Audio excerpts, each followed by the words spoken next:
Hello there, everyone. You know who I am, E.T. Templar, Alien Crusader, and let's just jump right into it. There's no easy way to cover this. So, Coach Red Pill has passed away due to a double lung pneumonia. Now, of course, Ukraine's spokesperson Kirill has said it was due to his smoking and his bad health that he got double lung pneumonia and died. It's just an oopsie, and uh-oh, and oopsie doodles. No, in reality, in my humble opinion, this is assassination by neglect. They probably took Coach Red Pill, they probably beat him and or tortured him, threw him in a dark, dank, wet, cold prison cell in the middle of winter where he contracted double lung pneumonia, and they probably didn't treat him, and he passed away. So, for those of you who don't know who this guy was, he was a commentator. He was kind of an asshole, if I was going to be honest. He covered geopolitical issues, finance, economics. He kind of gave opinions about certain things to young adults, and so yeah, for all intents and purposes, he was a journalist. Was he an unbiased one? Of course not. He had his political leanings. He did cover stuff, but in all reality, all journalists have a biased angle to them. So when Kirill comes out and says, Coach Red Pill was a Russian Putin propagandist. No, that's bullshit. The guy might have worked or did an interview at Russian television or RT News.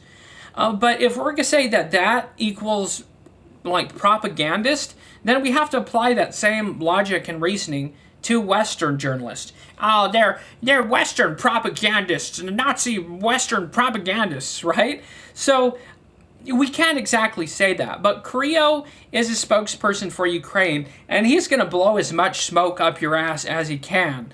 Now, Coach Red Pill, as far as the allegations of smoking, to my knowledge, when I saw him in older videos, like eons ago, we're talking decades and years ago, I didn't recall him smoking. In fact, he seemed pretty healthy. It was only till in the latter days of his life, when he was speaking out against Zelensky in Ukraine, that he took up smoking, probably because he knew what was going to happen to him. You see, he had followed what happened to, critics of Zelensky in Ukraine have happened before. I think one of them, if I recall, his car fucking exploded. Yeah, you gotta check that carburetor, ladies and gentlemen, because your car just fucking explodes for no reason. So, of course, when it comes to Ukraine, when the West lies, when America lies and TV says, they're the epitome of democracy in the East, because democracies also do this. Suspend elections until the war's over. Of course. A government for the people, by the people, suspends elections, and we all know that. And of course, Ukraine has also been known, to persecute Russian Orthodox Christians. They cut power off in the middle of Mass. They try and bully them with police. They exile, remove, and deport Russian Orthodox priests and bishops. So as far as Ukraine is, they're not exactly the finest example and representation of democracy in the West and the free world. They're corrupt as shit. Coach Red Pill called this out. Gonzalo Lira called this out. And he was essentially fucking murdered for it. And that's what it is. So, in closing, rest in power, Coach Red Pill. You were funny. You provided a lot of content. You made people laugh. You made people think. And for what it's worth, thanks, man. You were an asshole and kind of a turd. And did you deserve to die in such a way? No, you didn't. But then again, and I will say this, I don't know why he didn't get out of Ukraine sooner. It's kind of befuddling to me. He was a Chilean, dual. I don't really understand why he didn't get the fuck out of Dodge, which kind of leads me to believe that this also might have just been his way of, I don't know. I can't read into the man's heart and mind, but maybe this was a way of him just wanting to die a martyr, to die for something, because I don't think, as far as a guy of outstanding character, he was not. So, with that, I don't know, but then again, at the end of the day, no one deserves to be assassinated by a nation state or government for being critical of its president or nation or how it's conducting a war. Period. End of story. But he'll join the list of names of one of many that shared that opinion of criticism against Ukraine and now share the grave. But anyways, so that's just what I wanted to say. I can't really say anything else on this platform about it. I've probably said too much already. But yeah, that's Coach Red Pill. Sucks. But anyways, hopefully you found this interesting. But by all means, do your own research, please.